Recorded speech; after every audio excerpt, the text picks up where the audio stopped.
के झुंड आज जंग की घड़ी की तुम हार दो।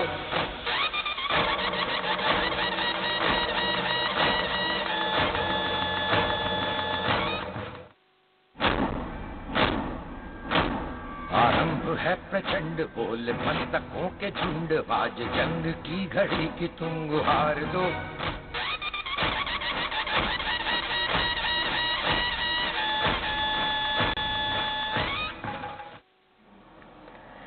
नमस्कार, स्वराज एक्सप्रेस की खास पेशकश में आपका स्वागत है। लोकसभा चुनाव पर आधारित खास पेशकश सत्ता का संग्राम। मैं हूं आपके साथ रश्क गौरी। लोकसभा चुनाव में अब बेहद ही कम समय बचा हुआ है और ऐसे में सभी दल जीत के लिए कड़ी कसरत कर रहे हैं। बात छत्तीसगढ़ की जाए तो यहां चुनाव 3 चरणों में संपन्न होना है। राज्य में पहले चरण का चुनाव 11 अप्रैल को एक सीट बस्तर में होना है। तो चलिए सत्ता के संग्राम में आज हम बस्तर का ही सफर तय करते हैं और सीधे चलते हैं और जानते हैं कि यहाँ के हर सियासी समीकरण को देखते हुए इस संसदीय क्षेत्र की जनता का मूड आखिर क्या है। हम क्षेत्र के माननीयों के मन की बात को भी सुनेंगे, साथ ही सवाल जवाब का दौर भी चलेगा। तो फिर देर कैसी, बस्तर की हर चुनावी बिसात को जानने और समझने के लिए चलिए शुरू करते हैं हमारा खास प्रोग्राम सत्ता का संग्राम। आरंभ है प्रचंड बोल मस्तकों के झुंड आज जंग की घड़ी की तुम हार दो।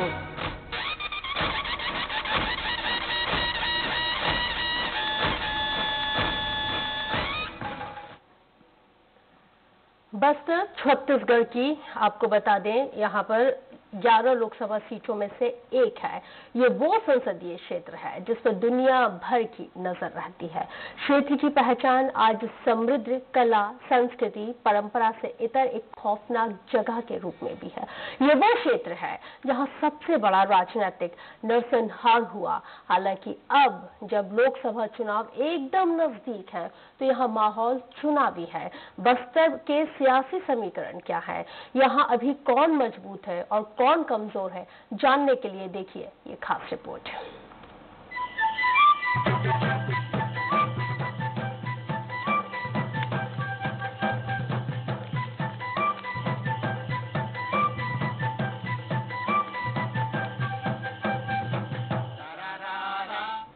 यह है छत्तीसगढ़ की जन्नत, घने साल वनों से घिरा आदिम कला संस्कृति से समृद्ध बस्तर।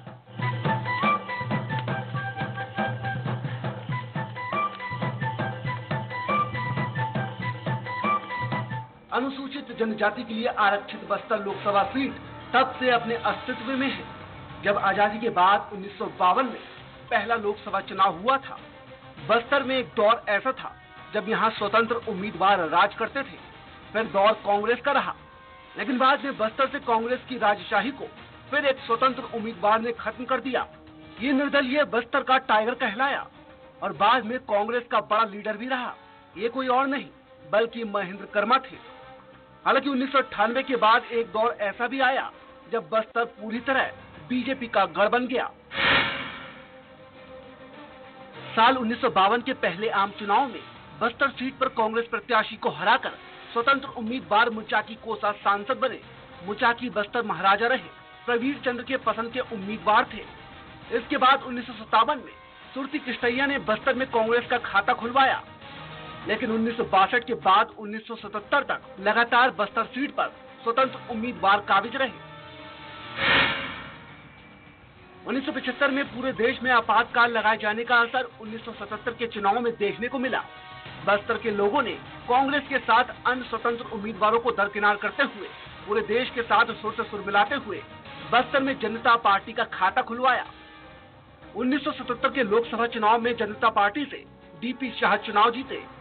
हालांकि 1980 में कांग्रेस की आंधी पर देश भर में चली और बस्तर भी इससे अछूता नहीं रहा।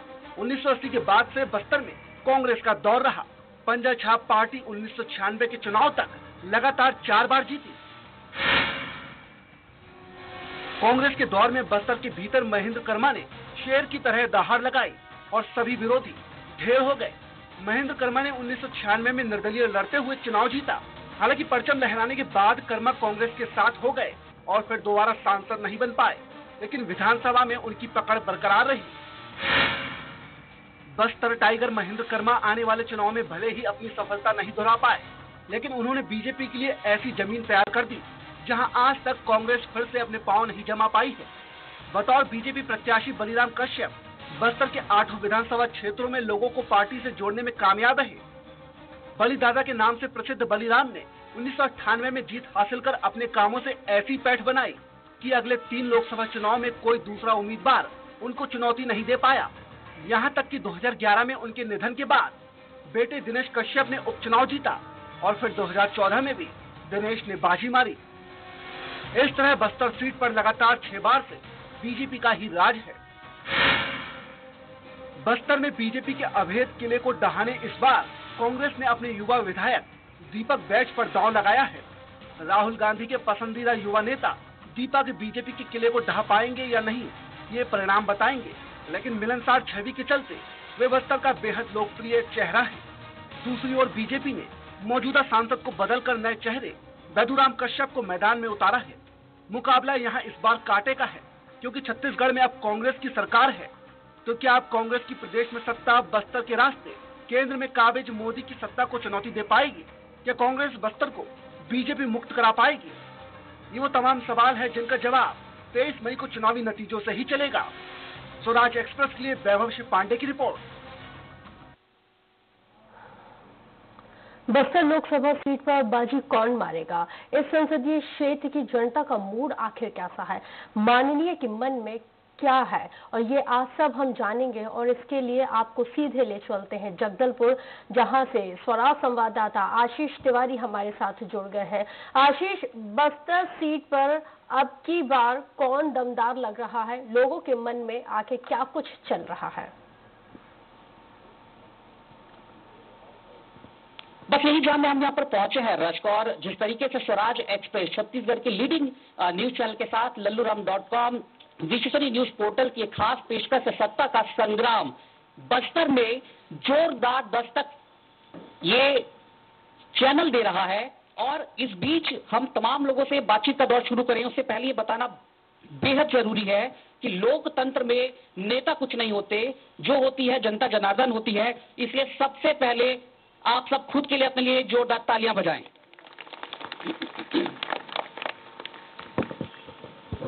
बातचीत का दौर शुरू करते हैं। तमाम मेहमान इस वक्त हमारे साथ आ चुके हैं। सबसे पहले हम परिचय का दौर यहाँ पर शुरू करते हैं। कांग्रेस के वरिष्ठ नेता रेखचंद जैन यहाँ पर मौजूद हैं। आपका बहुत बहुत स्वागत है सर। बीजेपी से किरण जी यहाँ पर मौजूद है, पूर्व महापौर हैं जगदलपुर के वरिष्ठ नेता हैं। वरिष्ठ पत्रकार मनीष जी यहाँ पर मौजूद हैं। आर्या जी आम आदमी पार्टी का प्रतिनिधित्व यहाँ पर करेंगे। हालांकि लोकसभा चुनाव में बस्तर में आम आदमी पार्टी का कोई भी कैंडिडेट खड़ा नहीं हो रहा, लेकिन देश में बदलते समीकरण के बीच इस पार्टी का यहाँ पर होना बेहद जरूरी है। बातचीत के दौर की कड़ी में रेखचंद जी, पहला सवाल तो यही है, आखिर क्यों वोट दे जनता कांग्रेस को? छत्तीसगढ़ की जनता ने अभी हालिया विधानसभा जो चुनाव संपन्न हुआ, घोषणा पत्र में जिन बातों को हमने लिया था और जनता के समक्ष रखा था, हमारी सरकार बनते ही, चाहे वो किसान की धान खरीदी का मामला हो, चाहे किसान की कर्ज माफी का मामला हो, चाहे रोजगार की बात हो, चाहे स्वास्थ्य की बात हो, इन सब मुद्दों को लेकर, चाहे वन अधिकार पट्टा के लेकर बात हो, जिन बातों को हमने रखा था घोषणा पत्र में, उन वादों में से लगभग आधे से ज्यादा वादों को हमने 2 महीने में हमारे संवेदनशील मुख्यमंत्री भूपेश बघेल जी ने पूरा किया है।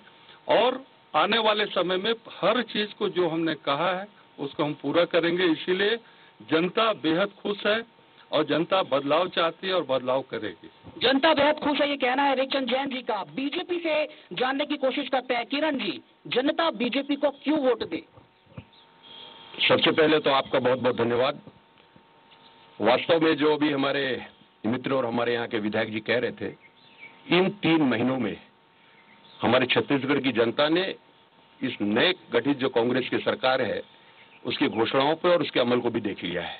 वास्तव में सबसे बड़ी बात तो यह है कि आज ये स्थिति बन गई है कि अपने वायदों को पूरा करने के लिए इन्हें 5-5, 6-6 बार कर्ज लेना पड़ रहा है। 12,000 करोड़ से भी ऊपर के कर्ज आप ले चुके हैं सिर्फ अपने वायदों को पूरा करने के लिए, जबकि उसका उपयोग विकास कार्यों में होना चाहिए। सारे विकास कार्य बंद हैं, कोई भी विकास कार्य बंद को चल नहीं रहे हैं। सारी विकास में जो हमारी सरकार के समय दी हुई राशियां थी, जो उद्घाटन हो चुके थे, जिनकी निविदाएं हो चुकी थी, ग्रामीण से लेकर शहरी क्षेत्रों तक सभी काम बंद हो चुके हैं। सभी की राशि वापस मंगा ली गई है।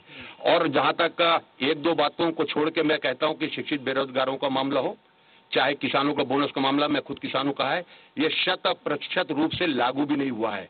जो बड़े किसान हैं उनको कहीं कहीं ये लाभ मिला है, वरना जो मझोले और छोटे कद के किसान हैं जिनका 8,000, 10,000, 7,000 या जिनके 2 टर्म के लोन हैं, कई बैंकों में ये सुनने को मिल रहा है। मैं खुद जा रहा हूं अभी सुकमा के क्षेत्रों में, मैंने खुद देखा है। नहीं, ये तो पॉलिटिकल बहस जब अपन शुरू करेंगे तब चर्चा आएगी।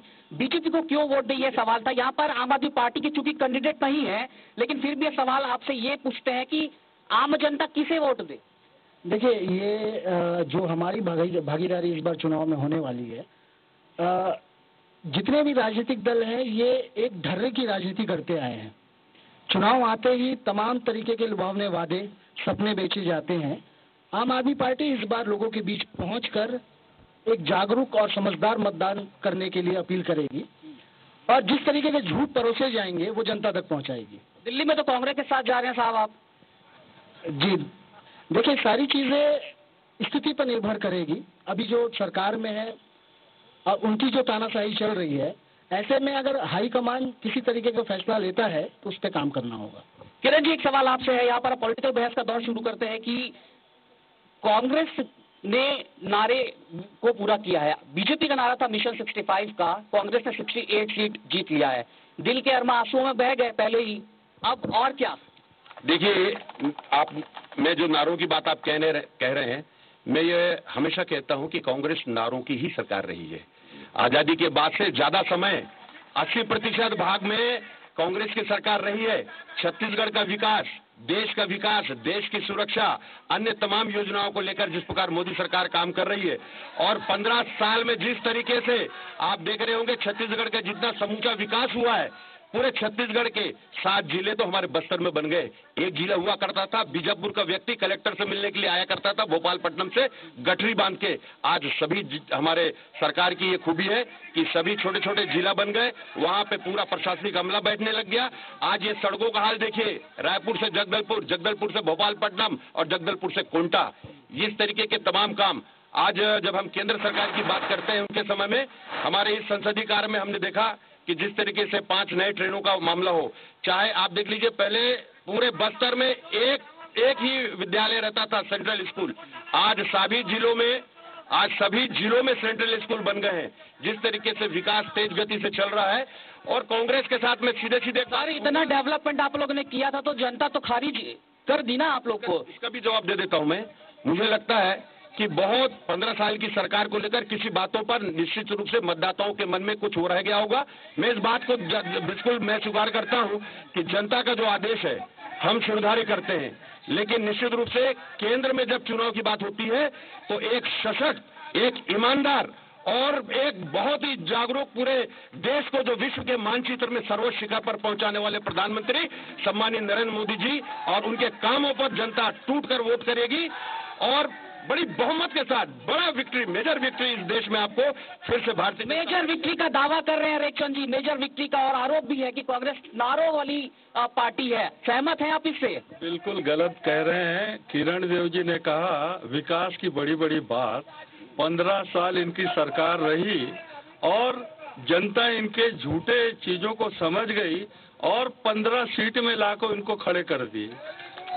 अभी केंद्र की बात अगर करते हैं नरेंद्र मोदी जी की, बस्तर आदिवासी बाहुल्य क्षेत्र है। वन अधिनियम जो लागू हुआ उसमें वन भूमि में रहने वाले लोगों को जल जंगल जमीन का अधिकार था। उस पट्टे में भी 4, 4.5 लोगों का पट्टा आज भी लंबित है। कांग्रेस की सरकार छत्तीसगढ़ में बनते ही सभी जो लंबित प्रकरण है उसका पुनरीक्षण किया जा रहा है और हम बिल्कुल उनको वन भूमि का पट्टा देंगे।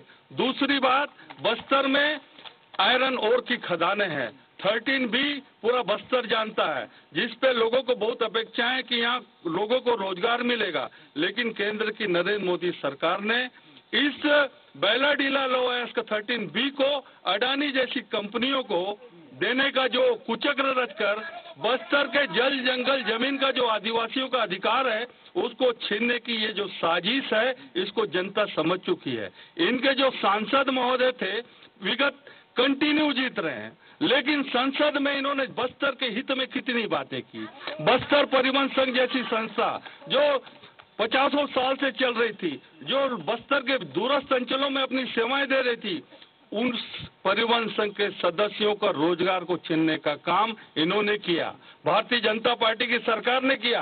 हमारी सरकार ने वादा किया था कांग्रेस की सरकार बनेगी, बस्तर परिवहन संघ को पुराने रूप में लाएंगे। हमने लाके खड़े कर दिया। आज बस्तर परिवहन संघ जैसी संस्था से 20,000 परिवार जिनका रोजी रोटी वापस खुल गया, बड़े प्रसन्न हैं।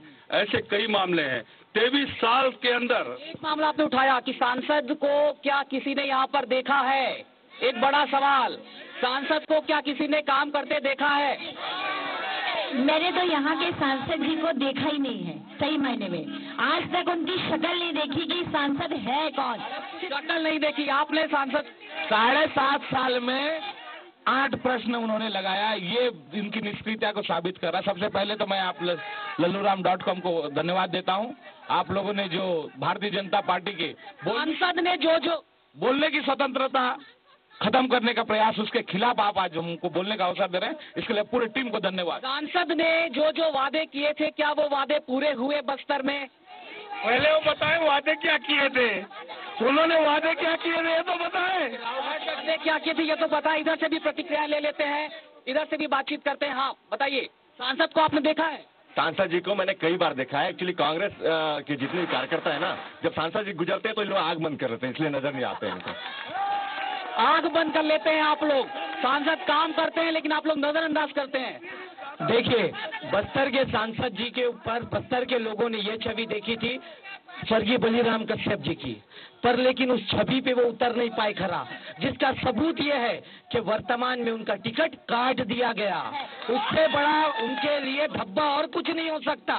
जो हारा हुआ कैंडिडेट है विधानसभा में दीपक बैस से, उसको लाया गया है। इनके पास तो प्रत्याशी भी नहीं है, इनके प्रत्याशी भी नहीं है बीजेपी के पास। टिकट बदल दिया, टिकट अन्य भाई अभी बोल रहे थे, अभी तक ये समझ नहीं पाए वो किसका प्रतिनिधित्व कर रहे हैं। पहले जोगी कांग्रेस, फिर जोगी कांग्रेस, फिर कांग्रेस। अभी वो किसके साइड से बोल रहे हैं, है किसके व्यक्ति, अभी उनको खुद को नहीं मालूम जो किस पार्टी से हो। बड़ा महत्वपूर्ण मुद्दा इस चुनाव में है कि हाल में ही जो विधानसभा के चुनाव हुए थे, कांग्रेस ने कर्ज माफी का बड़ा ऐलान किया था, 2500 रुपए समर्थन मूल्य का ऐलान किया था, और सरकार बनने के बाद इन वादों को कांग्रेस पार्टी ने पूरा किया। लेकिन बस्तर के किसानों को क्या फायदा हुआ?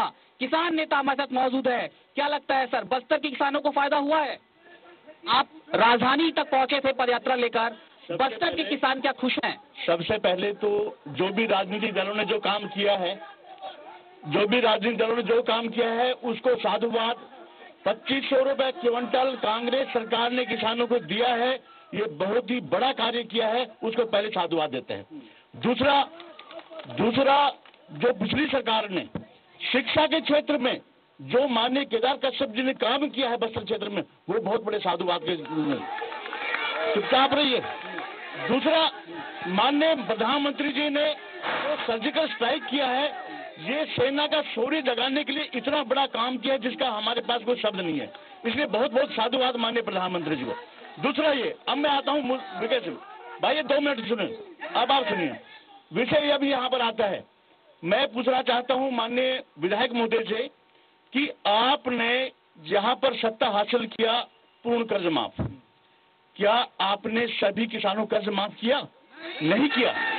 दूसरा माफ, अब सुनिए, अब मैं माननीय भाजपा के से पूछना चाहता हूं। मैं मेरा प्रश्न आप पूछिए और मैं उत्तर चाहता हूं। मैंने दोबारा प्रश्न पूछूंगा। मैं 2013 में माननीय रमन सिंह जी आए, उन्होंने कहा कि 300 रुपए बोनस के साथ हम धान का मूल्य देंगे, लेकिन 2 साल का धान का मूल्य बोनस खा गए। और एक मिनट सुनिए, दूसरा ये हुआ कि 2014 में माननीय मोदी जी ने कहा कि स्वामीनाथन आयोग के हिसाब से फसलों का मूल्य C2 गणना के हिसाब से दिया जाएगा। जिस हिसाब से धान का कीमत आता है 3100 रुपया और गेहूं की कीमत आती है 3000 रुपया। जवाब ले लेते हैं इस पर, जवाब ले लेते हैं। बिल्कुल, और इतना पैसा खाने के बाद फिर भी कहते हैं चोर कौन है? चोर कौन है? चोर का जिक्र हो ही गया। फिर इन्होंने जो सवाल उठाए उसका जवाब ले लेते हैं। आप लोगों ने वादा पूरा नहीं किया, ये कहना है। ये छत्तीसगढ़ की जनता, छत्तीसगढ़ के किसान बहुत खुश हैं। आज बाजार का जो क्षेत्र है, काम धंधा है, सबका बढ़ गया। हमारी सरकार ने लगभग 20 लाख किसानों का 10,000 करोड़ रुपए से ज्यादा का कर्ज माफी किया। हम जो बोलते हैं वो करते हैं, वो करके दिखा दिए। इसका जो प्रचार प्रसार जनता के बीच में, किसान के बीच में है, और वो आगे भी हम किसान के हित में काम कर रहे हैं। नरवा गरवा धुरवा बाड़ी ग्रामीण अर्थव्यवस्था जिससे किसान जुड़ा हुआ है, उसके लिए भी हमारी योजनाएं बन चुकी है। अभी 3 महीना हुआ है हमारे को सरकार बना को, ये 15 साल सरकार में थे। लोग पूछ भी रहे हैं, नरवा गरवा घुरवा बाड़ी कांग्रेस तत्का से जीती संगवारी। ये बिल्कुल सही है। नरवा के माध्यम से जलों के जो स्रोत हैं, तालाब है, नाला है, उसका वैज्ञानिक तरीके से उसको तैयार किया जा रहा है। जवाब ले लेते हैं। आप पर भी एक आरोप लगा है कि स्वामीनाथन कमेटी की रिपोर्ट को लागू करने का वादा नरेंद्र मोदी ने किया था 2014 में, लेकिन वादों को पूरा नहीं किया बीजेपी ने। इस बार भी चुनाव में क्या यह मुद्दा है? देखिए, मैं आपसे ये विनम्रता से कहना चाहूंगा कि किसानों को लेकर समय समय पर जो चिंता, चाहे छत्तीसगढ़ की सरकार हो, चाहे केंद्र में वर्तमान में मोदी जी की सरकार हो, इन्होंने लगातार की है, निरंतर की है। अभी आप देख लीजिए कि केंद्र की एक योजना है किसानों की दृष्टि से, उस योजना को लॉन्च किया गया है। छत्तीसगढ़ की सरकार ने अभी उस योजना से जुड़ने के लिए किसानों की सूची तक नहीं भेजी है केंद्र को। इस तरह ये किसानों के हक में बात करते हैं तब पूरा किसान समुदाय हंसता है इनके ऊपर। जहां तक छत्तीसगढ़ में किसानों को लेकर योजना की बात है, 680 से लेकर आज 2070 तक के समर्थन मूल्य का मामला है, वो भारतीय जनता पार्टी की इस 15 सरकार में डॉक्टर रमन सिंह जी की सरकार ने किया है। जहां तक 2 वर्ष के बीच की मध्याह्न की बात जो कर रहे थे बोनस की, उसमें आपको याद होगा कि लगभग 600 से भी ज्यादा इस करोड़ के रुपए की क्षति राशि के जो रूप में जो किसानों को दिया गया, जिससे कि उनकी क्षतिपूर्ति की राशि उनको प्रदान की गई, उसमें निश्चित रूप से समाहित किया गया है। लेकिन अंतिम वर्ष में वो पूरा प्रयास किया गया किसानों को उनके क्षतिपूर्ति की राशि बोनस बिल्कुल दिया जाए। पत्रकारिता के नजरिए से समझने की कोशिश करते हैं। मनीष जी, बस्तर के समीकरणों को देखकर आपको क्या लगता है, कौन से मुद्दे यहाँ पर ज्यादा प्रभावी हैं और किसका पड़ला भारी आपको व्यक्तिगत तौर पर नजर आता है? देखिए, अभी लोकसभा चुनाव की प्रक्रिया, जो नामांकन की प्रक्रिया है, वो कल समाप्त हुई है, आज स्क्रूटनी हुई है। मुद्दे बस्तर के लिए बहुत सारे हैं, पर मुझे ऐसा लगता है कि मुख्य मुद्दा विकास का है। जिस ढंग से छत्तीसगढ़ राज्य गठन के बाद बस्तर में विकास की बयार आई है। मध्य प्रदेश के दौरान बस्तर उपेक्षित था, छत्तीसगढ़ राज्य बनने के बाद बस्तर में विकास बड़े पैमाने पर हुआ है, लेकिन ये भी अपेक्षित नहीं है। अभी भी विकास की बहुत आवश्यकता है। तो मुझे लगता है कि इस लोकसभा के चुनाव में विकास एक बहुत बड़ा मुद्दा होगा। दूसरी बात, बस्तर में जीएसटी और नोटबंदी के कारण भी व्यापारी परेशान रहे हैं, वो भी एक बड़ा मुद्दा होगा। तीसरी बात, बस्तर में केंद्रीय योजनाओं के क्रियान्वयन की दिशा में अभी बहुत कुछ किया जाना है। रेल, एयर और दूसरे जो केंद्रीय संसाधन हैं, उन पर बस्तर में अभी काफी काम होना है, इसलिए ये भी एक प्रमुख मुद्दा होगा। चौथा, करप्शन का एक मुद्दा होगा, ये भी आने वाले समय में निश्चित रूप से चुनाव को प्रभावित करेगा। चुनाव को प्रभावित करेगा, निश्चित तौर पर तमाम लोग यहाँ पर मौजूद हैं, उनसे एक एक करके सवाल भी ले लेते हैं। क्या कहेंगे, क्या पूछना चाहते हैं नेताओं से अपने? मैं हमारे यहाँ के विधायक रेखचंद जी से मैं एक सवाल रखूंगा कि 3 महीने की आपकी सरकार अभी चल रही है। आप लोगों ने बहुत बहुत बड़े बड़े वादे किए कि कर्ज माफी, ये सब विषय यहाँ पर आ चुका है। मैं आपसे ये बोलना चाहता हूँ कि अगर केंद्र में हमारे नरेंद्र मोदी की सरकार है, किसी भी योजना को लाने में, जब किसी योजना को लाता है, इम्प्लीमेंट करता है, तो किसी चीज को मूलभूत लाने में, सुविधा लाने में समय लगता है। आप उस चीज को बोलेंगे तुरंत सब चीज हो जाए, चाहे वो सुकमा से कोंटा का मामला हो, रोड बनने का मामला हो, वो भी हमारी सरकार ने किया। ये जितने भी हमारे एयर हवाई जहाज का विषय की बात हो, चाहे जिस विषय की बात हो, हमारी सरकार ने बहुत कुछ किया। विधायक जी, सवाल जेहन में रखिएगा और सवाल ले लेते हैं। पहले देखिए, इनकी कांग्रेस की सरकार, ये ऐसी सरकार है, अनूठी सरकार जो कि जो लोग पीएससी परीक्षा एग्जाम देते हैं, पीएससी की तैयारी कर रहे हैं, उनको मौका ना देकर कर्मा जी के परिवार के लड़कों को डिप्टी कलेक्टर बनाते हैं। और जो लोग पढ़े लिखे लोग हैं, जो परीक्षा की तैयारी करते हैं, उनको नरवा गरवा गुरवा बोल के गोबर पाथने में लगा रहे हैं। गोबर पाथने है ये भी एक। और दूसरी बहुत बड़ी बात है, 135 साल पुरानी पार्टी है ये। इस पार्टी को अभी तक इतना सहूर नहीं आया कि लोग फार्म तक भर पाए। आज एक अरुणाचल प्रदेश में रिजल्ट आया, विधानसभा में भाजपा का प्रत्याशी निर्विरोध घोषित हुआ है विजयी। इन लोग फार्म नहीं भर पा रहे। आपका क्या सवाल? मैं कांग्रेस के विधायक जी से यह जानना चाहूंगा कि आपके घोषणा पत्र में कर्जा माफ, बिजली माफ और नगर निगम के टैक्स, संपत्ति कर माफ था। यह संपत्ति कर मैंने दोनों वित्तीय वर्ष का लेके मैंने आया है, मैं इस वर्ष का भी बताया हूँ। और पिछले जवाब ले लेते हैं, वो सवाल समझ होंगे। रेखचंद जैन जी, 3 सवाल निकल कर आए हैं, तीनों सवाल को आपने सुना, क्या जवाब? केंद्रीय योजनाओं की बात हमारे संग्राम सिंह जी ने कहा कि बस्तर में केंद्रीय योजनाओं का क्या हाल है। इसी में समझ में आता है कि नरेंद्र मोदी जी ने वायु सेवा शुरू की, 15 दिन में वायु सेवा बंद हो गई। सड़क की बात करते हैं, सड़क निर्माण में इनके कार्यकाल में जितने ठेके हुए, भ्रष्टाचार इतने पैमाने में हुआ है कि रोडें आज भी अधूरी पड़ी हुई है। स्वास्थ्य के मामले को ले ले, यहाँ पे जो एक ऐतिहासिक अस्पताल था, महारानी अस्पताल, जहाँ पूरी बस्तर की जनता का इलाज चलता था, ये सिर्फ राजनीतिक लाभ लेने के लिए यहाँ से 15 किलोमीटर दूर डिमरापाल ले गए और लोग बेमौत मर रहे हैं। मैं विधायक होने के नाते जनता के आशीर्वाद से मैंने अपने मुख्यमंत्री से मांगा, multi super speciality hospital Jagdalpur में चाहिए, ट्रॉमा सेंटर चाहिए। हमारे संवेदनशील मुख्यमंत्री ने तत्काल इसको संज्ञान में लेकर बजट में इसको पारित किया। ये इन सब के बीच एक महत्वपूर्ण सवाल ये उठता है कि लगातार एनएमडीसी का हेडक्वार्टर बनाए जाने की मांग भी छत्तीसगढ़ में उठती रही है, बस्तर में उठती रही है, लेकिन अब तक कोई प्रयास नहीं हुआ। बीजेपी की भी सरकार रही, कांग्रेस की भी सरकार रही, अब आप लोग सरकार में हैं, प्रयास तो नजर नहीं आ रहा है।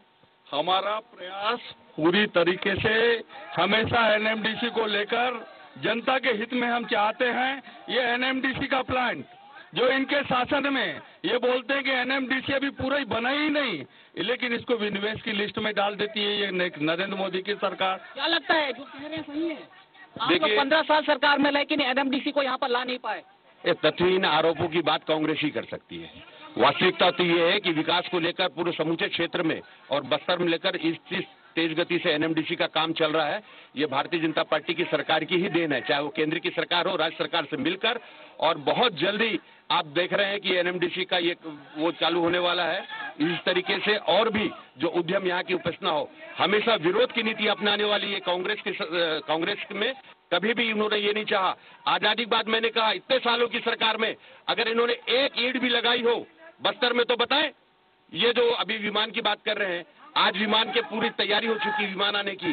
तकनीकी कारणों से अगर किसी प्रकार की कोई त्रुटि हुई है, वो शुरुआत होने वाला है। इन्होंने वहाँ पर एक ईंट भी लगाई हो तो बताएं। शुरुआत होने वाला है, जनता के बीच पहुँचते हैं, जनता से जानने की कोशिश करते हैं। बताइए जी, मैं ये कहना चाहूंगा, 40 साल में बस्तर की जनता ने केवल रेल के विषय में विशाखापट्टनम किरंदुल ही देखा था।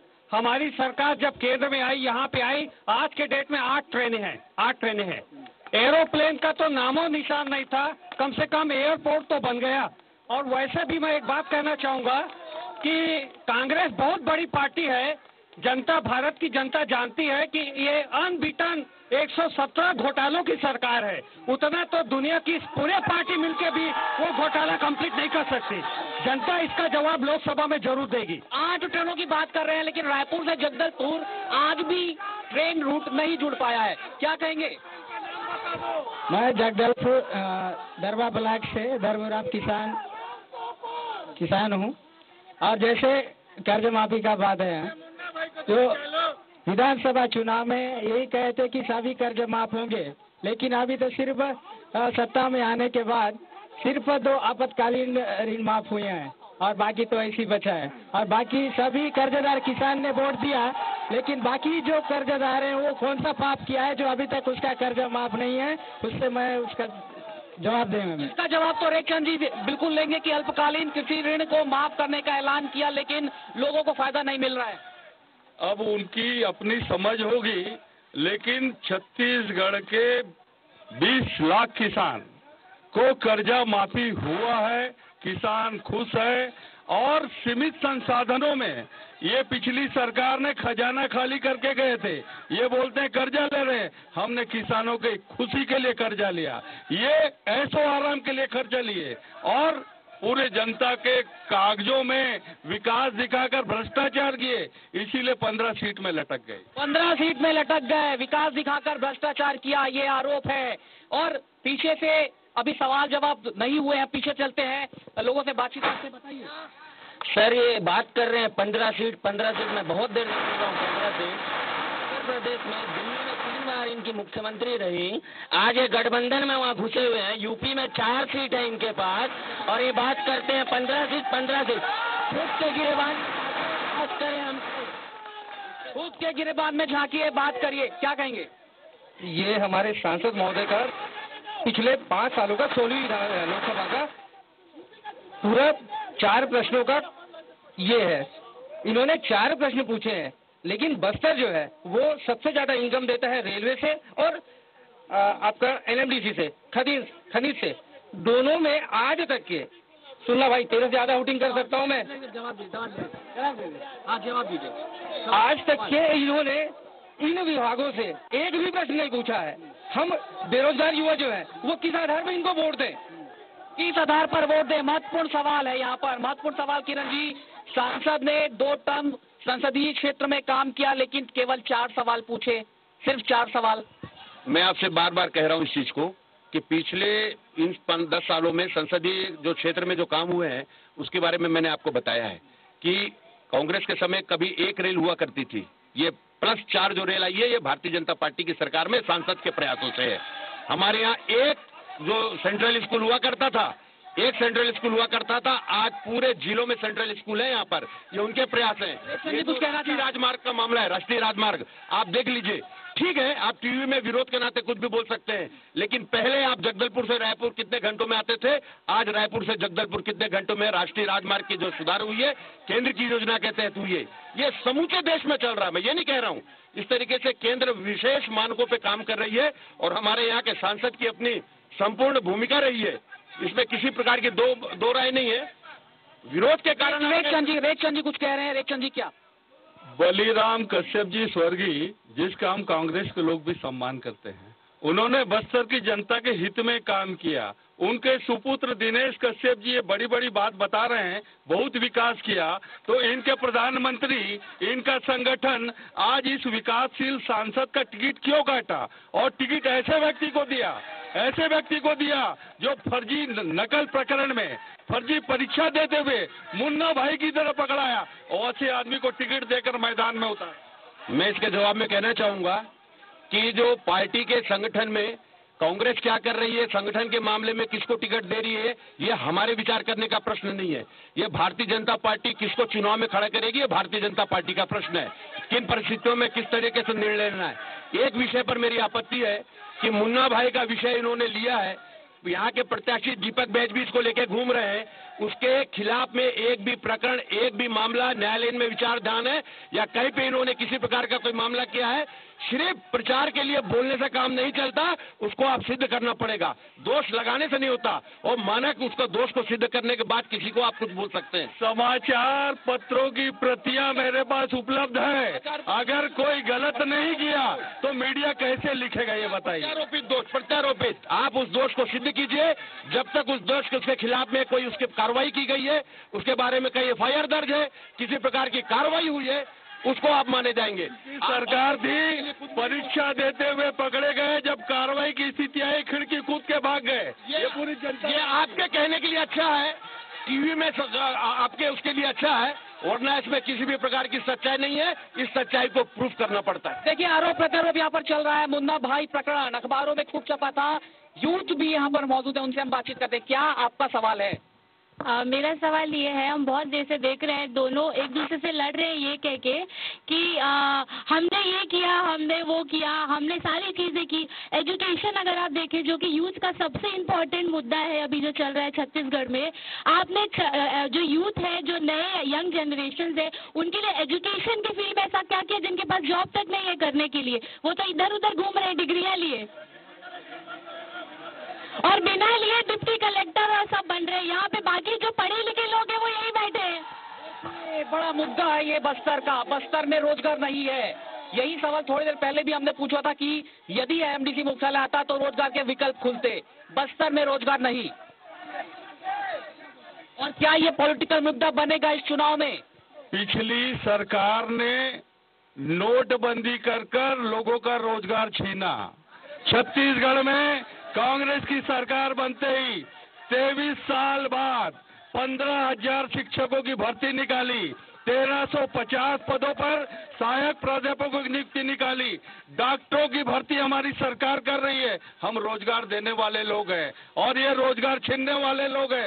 ये बस्तर की जनता, छत्तीसगढ़ की जनता अच्छे से समझ रही है। अभी 15 में लाकर इनको सेमीफाइनल दिया है। अभी देखिएगा आप, छत्तीसगढ़ की पूरी 11 लोकसभा कांग्रेस जीतकर फाइनल रिजल्ट देगी। फाइनल रिजल्ट देगी। किरण जी, मोदी सरकार ने वादा किया था 2 करोड़ रोजगार देने का। एक बड़ा पॉलिटिकल मुद्दा भी बन रहा है। 15 साल आप लोग छत्तीसगढ़ में सरकार में रहे, रोजगार कहाँ? सभी प्रकार की योजनाओं पर अमल हो रहा है। अभी शिक्षा की बात के ऊपर मैं आता हूं। हमारी बहन जी ने शिक्षा का विषय उठाया था स्वाभाविक रूप से कि आज जावंगा का एजुकेशनल हब, चाहे सुकमा का एजुकेशनल हब हो, विभिन्न जिलों में एजुकेशनल हब जो चल रहे हैं, ये बस्तर में युवाओं और आदिवासी हमारे भाइयों के शिक्षा के प्रचार प्रसार के माध्यम से सभी 1.5 2 किलोमीटर में शिक्षण संस्थाओं का खुलना, ये डॉक्टर रमन सिंह जी की सरकार में और केंद्र की योजना के साथ हुआ। एक विषय मैं बोलता हूँ, रोजगार के विषय में हमारे सम्मानीय विधायक जी ने प्रश्न उठाया, तो मैं आपके सामने ये जानना चाहता हूँ कि रोजगार देने का ये ढंग है क्या कि पार्टी के किसी नेता, महेंद्र कर्मा जी का मैं भी बहुत प्रशंसक हूँ, मैं उस परिवार को भी सम्मान देता हूं, लेकिन रोजगार देने का ये ढंग मैंने कभी नहीं देखा कि जिसने बिना परीक्षा दिए हुए डिप्टी कलेक्टर बना दो। अरे आपके मंत्रालय का मामला है, आपकी सरकार है, आप उनको संसदीय में कोई क्षेत्र में बना दे, निगम आयोग मंडल के अध्यक्ष बना दे, लेकिन एक होनहार विद्यार्थी का क्षेत्र, एक होनहार विद्यार्थी जो रात दिन कोई गरीब परिवार का आदमी पढ़ाई करके तैयारी करता है, उसका हक छीनकर आप क्या रोजगार की बात कर रहे हैं? हक छीनकर क्या रोजगार की बात कर रहे हैं? खैर, इस पर तो आपने जवाब दे दिया है। लगता है कि रोजगार एक बड़ा पॉलिटिकल इशू बनेगा बस्तर के अब जो चुनाव होने जा रहे हैं लोकसभा के। निश्चित रूप से रोजगार का जो मुद्दा है वो आज भी यथावत है, पर मैं एक सवाल ये करना चाहूंगा कि अभी आप सरकारी नौकरियां बची नहीं है, भर्तियां कम हो गई हैं, संविदा नियुक्तियों से लोगों को हटाया जा रहा है, वहीं पर निजी उद्योगों के लिए सरकार की कोई पॉलिसी नहीं बन पा रही है, उद्योग के लिए अधिग्रहित जमीन वो वापस की जा रही है। आखिर निजी क्षेत्र में लोगों को रोजगार देने का एक बेहतर विकल्प हो सकता है।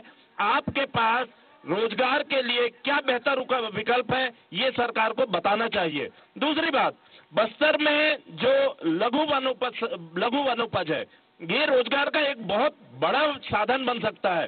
15 साल तक भारतीय जनता पार्टी रही और अब कांग्रेस की सरकार आ गई है। इन दोनों सरकारों ने लघु उद्योग के बारे में अभी तक कोई दिशा जो है वो नहीं स्थापित की है।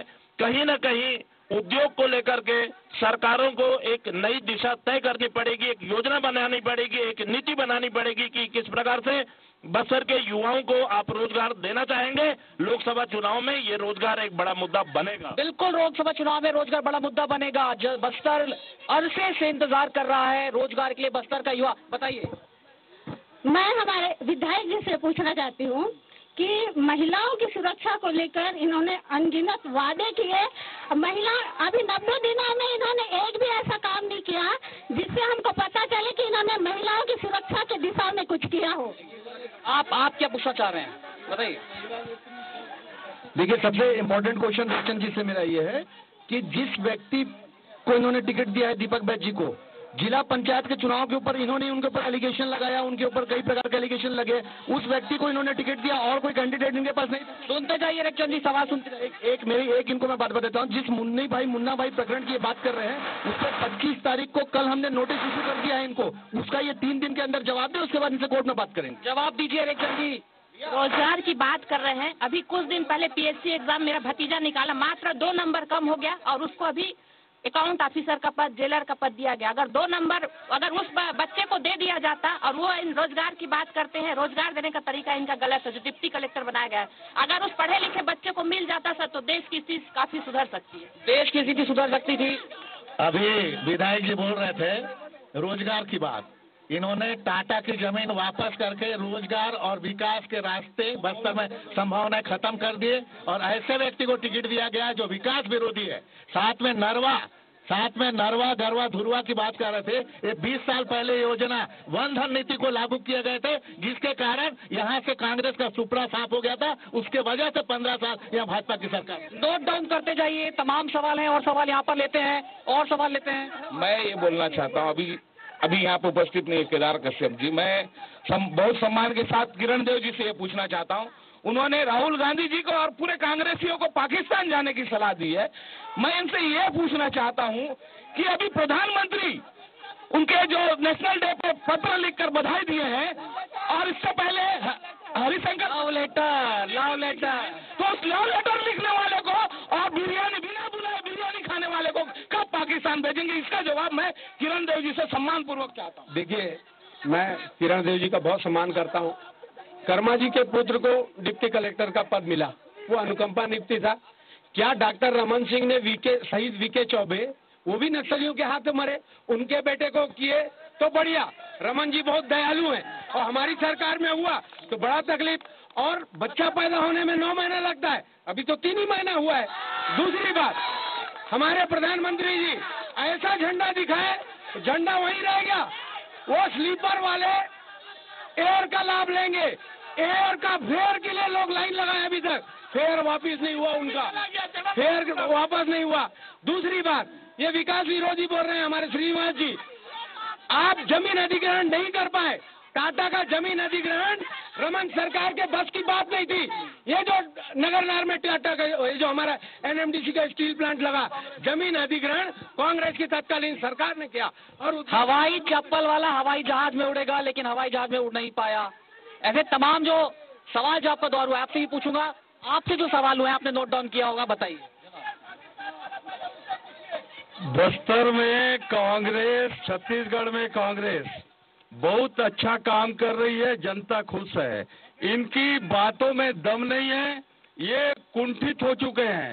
टोटल मिलको इनको अपनी हार का एहसास हो चुका है, इसीलिए सिटिंग सांसद को हटाकर बलिराम जी स्वर्गीय, जो बस्तर की जनता के मतलब भगवान तुल्य व्यक्ति थे, उनका अपमान करके ये जीतने का बड़ा बड़ा ख्वाब देख रहे हैं। ये लोकसभा के चुनाव में दिख जाएगा, लोकसभा चुनाव में दिख जाएगा। किरण जी, 2 बड़े मुद्दे, एक तो हवाई चप्पल वाला हवाई जहाज में उड़ नहीं पाया, और दूसरा मुद्दा जिस तरीके से लोहांडीगुड़ा में जमीन वापस किया किसानों को, हालांकि इस तरफ से सवाल जरूर उठाए जा रहे हैं उस नीति को लेकर। लगता है कि इस चुनाव में कांग्रेस इसे एक पॉलिटिकल मुद्दा बनाकर फायदा उठाएगी। मैंने पहले भी कहा है कि कांग्रेस सिर्फ नारों की सरकार है, नारे ही देती है, वरना जो विकास के मापदंड मानक जो तय किए गए थे, मैं जो इसकी एयरपोर्ट की जो बातें हैं उस पर मैंने पहले भी कहा है कि ये योजना, ये काम करने का अगर किसी में दम था, वो भारतीय जनता पार्टी की सरकार में दम था। तकनीकी कारणों से कहीं पे विलंब हुआ है, फिर से वो शुरू होगा। मैं इनसे जवाब चाहता हूँ, इस दिशा में इनके आजादी के बाद से सरकार रही है, केंद्र में भी और सभी राज्यों में इन्होंने कौन से कदम उठाए? बस्तर को अजायब घर बना के रखा था, बस्तर में किसी प्रकार के विकास के काम नहीं होते थे।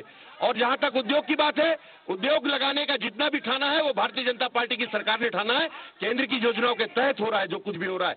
इन्होंने तो जो आने वाला उद्योग है उस पर ठीक है विलंब हुआ, लेकिन पग पग पर अगर कांटे बोए हैं इन्होंने विरोध के, तो कांग्रेस की सरकार ने बोए हैं। हमेशा इन्होंने विरोध किया है, आज तक इन्होंने एक भी उद्योग नहीं लगने दिया, और ले दे के जो एक उद्योग लगा है उसकी सफलता का श्रेय भी भारतीय जनता पार्टी की सरकार। उद्योग लगने नहीं दिया कांग्रेस में, ये आरोप है बीजेपी का। लेकिन यहाँ पर एक बहुत महत्वपूर्ण मुद्दा छूट जा रहा है चर्चा में। देश में जिस तरीके से राफेल डील का मुद्दा चल रहा है, लगता है कि ये मुद्दे बस्तर में एग्जिस्ट करेंगे? चौकीदार चोर है के नारे लग रहे हैं, मोदी मुमकिन है के नारे लग रहे हैं। राफेल का मुद्दा देश की सर्वोच्च संस्था ने उसमें डिसीजन दे दिया है। देश की सर्वोच्च संस्था बोलती है पूरी पारदर्शिता के साथ देश की जरूरत के हिसाब से राफेल में डील हुई है, लेकिन इनके राष्ट्रीय अध्यक्ष किसी संस्था को नहीं मानते, किसी को नहीं मानते। ये केवल देश को तोड़ने वाली शक्तियों की बात मानते हैं और उनके साथ खड़े हुए हैं। देश की शक्तियों के साथ खड़े नहीं होते, ये आरोप है। लेकिन इस बीच बेहद महत्वपूर्ण मुद्दा यह है कि बस्तर नक्सलवाद से जूझ रहा है। क्या इस चुनाव में भी नक्सलवाद का मुद्दा एग्जिस्ट करता है? और बीजेपी 15 साल में रही, नक्सलियों का खात्मा नहीं हो सका? जिस तेजी से भारतीय जनता पार्टी की सरकार में जो काम हुआ था इसके नक्सलवाद के, उसमें वो कांग्रेस की सरकार पूरा, इसमें मेरे को बोलने की, मुझे सफाई देने की आवश्यकता नहीं है, पूरा बस्तर इस बात को जानता है। आज आप देख लीजिए जगह जगह पर ये घटनाएं फिर से प्रारंभ हो गई हैं, जो इन 10-12 सालों में बंद हो चुकी थी। लगातार मेहनत करके हर 2 किलोमीटर 5 किलोमीटर में जिस तरीके से कैंप्स लगे हुए हैं, जिस तरीके से रात को सुबह बेधड़क आदमी का आवागमन शुरू हुआ था, धीरे धीरे वो बंद हो रहा है। अभी एक विषय आया था, मैं उस पर भी आपको कहना चाहूंगा कि हमारे भी एक मित्र ने पूछा, ये जो पाकिस्तान और सर्जिकल स्ट्राइक को लेकर जो राहुल गांधी के विषय में, तो ये पूरा देश आज के समय में समझ चुका है कि देश के प्रेमी कौन है और देश के विरोधी कौन है। ये देश के विरोधियों के साथ खड़े होकर पाकिस्तान के फेवर में बात करने वालों को, और जिस तरीके से भ्रष्टाचार को लेकर बात कर रहे थे, केंद्र की सरकार जब इनकी थी, मनमोहन सिंह जी की सरकार, इनके आधा मंत्री जेल में और आधा मंत्री बेल में रहते थे। आधा मंत्री जेल में, आधा बेल में। नक्सलवाद के मुद्दे को लेकर 15 साल तक छत्तीसगढ़ में भारतीय जनता पार्टी की सरकार थी। इनके राज में नक्सल गतिविधियां बढ़ी, जो कोना में थे वो शहर तक आ गए, और इन्हीं के कार्यकाल में झीरम जैसी घटना घटी, जिसमें हमारे कांग्रेस के लोग परिवर्तन यात्रा निकाल रहे थे। स्वर्गीय नंद कुमार पटेल जी, स्वर्गीय महेंद्र कर्मा जी, उस मामले में भी जांच में लिपापोती कर मामले को दबा दिया गया। अभी हमारी सरकार इसके लिए SIT का गठन कर जांच की बात कर रही है, तो केंद्र की सरकार हिल हवाला कर रही है।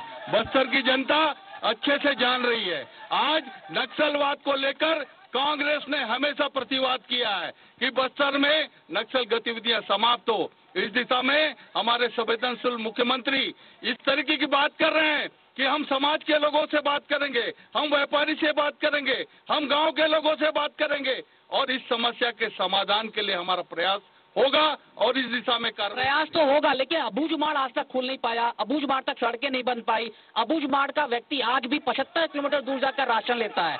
क्यों ये व्यवस्था है, और क्या ये पॉलिटिकल माइलेज लेने की कोशिश के लिए बस नक्सलवाद का जिक्र बार बार किया जाता है? यहाँ अबूझमाड़ पे अब हमारी सरकार बनी है 15 साल बाद, और हमारे मुख्यमंत्री बहुत संवेदनशील हैं, इस दिशा में बिल्कुल काम करेंगे और इसको विस्तार करेंगे। लेकिन अबूझमाड़ खोला नहीं आपने। मैं एक बात कहना चाहूंगा इसमें, ये जो 15 साल की सरकार कहते हैं, मैंने कहा आजादी के बाद तो सारा समय इनका सरकार था, 56-57 साल तक, तब अबूझमाड़ तो वहीं था, अबूझमाड़ तो वहां से नहीं हिला।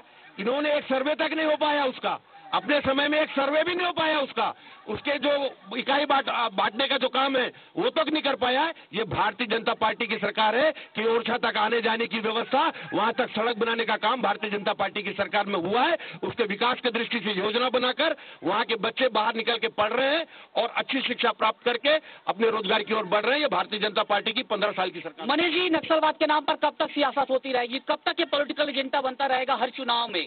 क्या है इसका तोड़? देखिए, नक्सलवाद छत्तीसगढ़ नहीं बल्कि पूरे देश की सबसे बड़ी आंतरिक सुरक्षा की समस्या है, और मुझे लगता है जिस प्रकार के हालात बस्तर में हैं, छत्तीसगढ़ का आधार नक्सलियों का बस्तर है, और जिस ढंग से विकास नहीं हुआ है बस्तर में, जिस ढंग से अंदरूनी इलाकों तक फोर्स पहुंची नहीं है, सड़कें नहीं बनी हैं, अबूझमाड़, जैसे आप खुद बोल रहे हैं, अबूझमाड़ खोला नहीं गया है। अबूझमाड़ को नक्सलवाद की राजधानी कहा जाता है। मुझे लगता है अभी नक्सलवाद से निपटने के लिए कम से कम 20 साल आपको और इंतजार करना पड़ेगा। जब तक अंदरूनी इलाकों में आप विकास नहीं पहुंचेगा, नक्सलवाद खत्म नहीं हो सकता। ये सियासी मुद्दा नहीं है, ये जनहित से जुड़ा हुआ मुद्दा है, इसको गंभीरता से लेना चाहिए। नक्सलवाद लोकतंत्र के लिए सबसे बड़ा घातक है।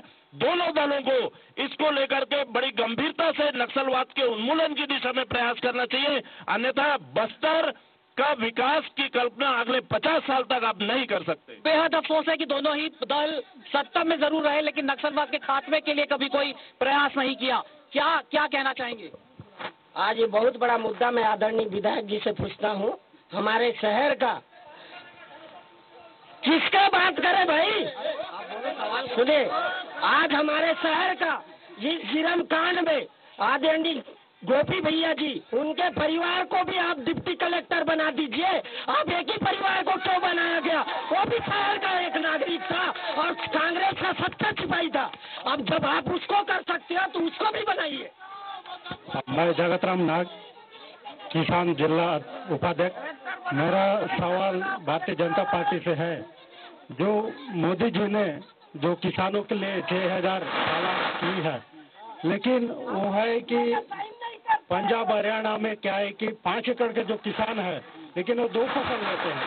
और जो बस्तर संभाग के जो किसान है, वो किसान क्या है कि 15 एकड़ जमीन है, लेकिन जो पंजाब हरियाणा के जो किसान है ना, 5 एकड़ के बराबर का यहाँ नहीं है। जो 15 एकड़ किसान, जो 5 एकड़ को बढ़ा के यहाँ 15 एकड़ किया जाए, और जो 6000 है उसको बढ़ा के 15000 किया जाए। देखिए, एक डिमांड है इलेक्शन जी से। यशोदा राव जी ने ये बोला कि बच्चा पैदा होने में 9 महीना लगता है, अभी 3 महीना हुआ है, तो हम ये मान लें कि कांग्रेस सरकार वेंटिलेटर में है। 18 साल होगा तक इंतजार करें कि बच्चा बड़ा होगा, और तब 18 साल बाद सबकी सरकार काम करेगी।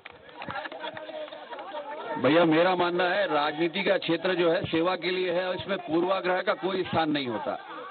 मैं ध्यान दिलाना चाहूंगा, स्मार्ट कार्ड योजना पहले जिसमें जो है मेरे ख्याल से जितने भाई बैठे अमूमन सबके यहाँ जो सबके परिवार में स्मार्ट कार्ड बना होगा। पहले इसकी राशि 30,000 हुआ करती थी, बाद में इसे 50,000 किया गया। ये कैसा पूर्वाग्रह है, राजनीतिक पूर्वाग्रह, मुझको समझ में नहीं आता कि उस स्मार्ट कार्ड योजना को बंद करने को कहा गया 3 महीने की कांग्रेस सरकार द्वारा। आयुष्मान योजना जो है, एक मिनट मेरी बात पूरी हो जाने दीजिए। आयुष्मान योजना, एक परिवार को 5 लाख की राशि मिलेगी, 1 साल का रिस्क कवर पूरे परिवार के लिए। उस योजना को जो है छत्तीसगढ़ में लागू नहीं किया जा रहा है। उसके अलावा जो है 10% सवर्ण आरक्षण की बात थी, उसको भी जो है राज्य सरकार रोक रही है। यहाँ एक विषय और है, उज्ज्वला योजना के तहत जो है विधानसभा चुनाव के पहले उज्ज्वला योजना के तहत पूरे प्रदेश में गैस कनेक्शन बांटे गए। ये क्या कारण है कि उसके बाद से गैस कनेक्शन देना बंद हो गया। यहाँ तक कि राज्य सरकार जो है 1200 से 1400 रुपए जो सब्सिडी देती थी उसको बंद कर दी। ये जनसेवा का क्षेत्र है, राजनीति कीजिए आप, लेकिन जनता से जुड़े हुए जो सुविधाएं हैं उसमें ये पूर्वाग्रह जो है कतई उचित नहीं। पूर्वाग्रह उचित नहीं है। उज्ज्वला योजना का फायदा को लेकर बताइए। आपने दोनों पक्षों को पूछा, कांग्रेस और बीजेपी को, क्यों वोट दें जनता को? आप जनता को क्यों वोट दें? मैं पूछना चाहता हूं, जनता से आप पूछ रहे हैं क्यों वोट दें? हम वोट इसीलिए देंगे, कांग्रेस ने अभी वादा किया समर्थन मूल्य 2500 रुपया, किसान कर्ज माफ, लेकिन मोदी जी ने काला धन लेके आएंगे बोला, वो किया नहीं किया। 15 लाख खाते में आया, बोला नहीं किया। गरीब व्यक्ति एक सिलेंडर दे देने से पेट नहीं चलता है, उस सिलेंडर सब्सिडी क्या दिया? ना रोजगार दिया, ना सड़क बनी। कौन सा सड़क बनी है? इनके विधायक सांसद जी ने जिस ग्राम को गोद लिया था उस ग्राम आज इतना गड्ढा है, गाड़ी नहीं जाती है। ये काय का विकास?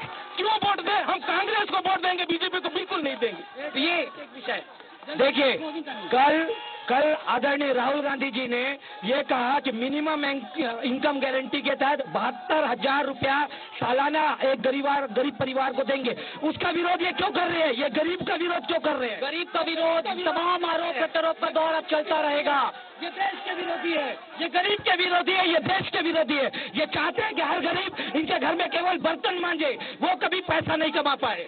चुनावी समर में ये आरोप प्रत्यारोप का दौर चलता रहेगा। निश्चित तौर पर बस्तर में पहुंचा है लल्लूराम.com स्वराज एक्सप्रेस, लोगों के बीच पहुंचा है ये जानने की कोशिश के लिए कि कैंडिडेट कैसा हो, किसे वोट देंगे, कौन बेटरमेंट के लिए काम करेगा, किसे जनता खारिज करेगी। हालांकि कल हम कांकेर में होंगे, कांकेर की जनता के बीच मौजूद होंगे, वहां पर हम नए सिरे से नए लोगों की भी जरूर बातचीत करेंगे। लेकिन सार्थक टीएमसी प्रेजेंट सत्ता का संग्राम in association with Aarti group sponsored by ISBM university की तरफ से आज के लिए बस इतना ही। बहुत शुक्रिया आशीष, हमारे दर्शकों तक ये खास पेशकश पहुंचाने के लिए। हम अपने दर्शकों को बता दें कि लोकसभा चुनाव पर आधारित ये खास पेशकश है सत्ता का संग्राम, जो हम आपको बता रहे थे, और किस तरह से बस्तर के संग्राम को लेकर जो सियासी समीकरण है, क्या बस्तर की जनता का कहना है और किस तरह से लोग सोच रहे हैं, उनका जनप्रतिनिधि कैसा होना चाहिए, इन तमाम मसलों पर हमने चर्चा की सीधे ग्राउंड जीरो से। और इसी के साथ हमारी इस खास पेशकश में इतना ही, लेकिन खबरें स्वराज एक्सप्रेस पर लगातार जारी हैं, तो बने रहिए स्वराज एक्सप्रेस के साथ। आरंभ है प्रचंड बोल मंतकों के झुंड, आज जंग की घड़ी।